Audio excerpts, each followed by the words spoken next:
तरह ज़बरदस्त चल रहा है क्योंकि ईद के दिन है, थोड़ा बहुत काम रात को 1-2 बजे तक काम रश होता है। ज़्यादातर ये मैचिंग वगैरह ना हो तो फिर थोड़ी सी मुश्किल होती है हमें, कभी कभार मैचिंग में हो जाता है 19-20।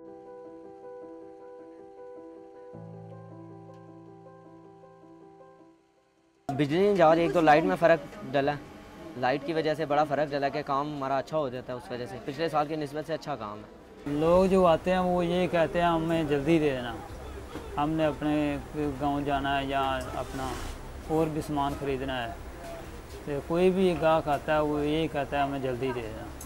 तो यार का बिजली बहुत ठीक है, इसलिए जल्दी फ़ारग हो जाए।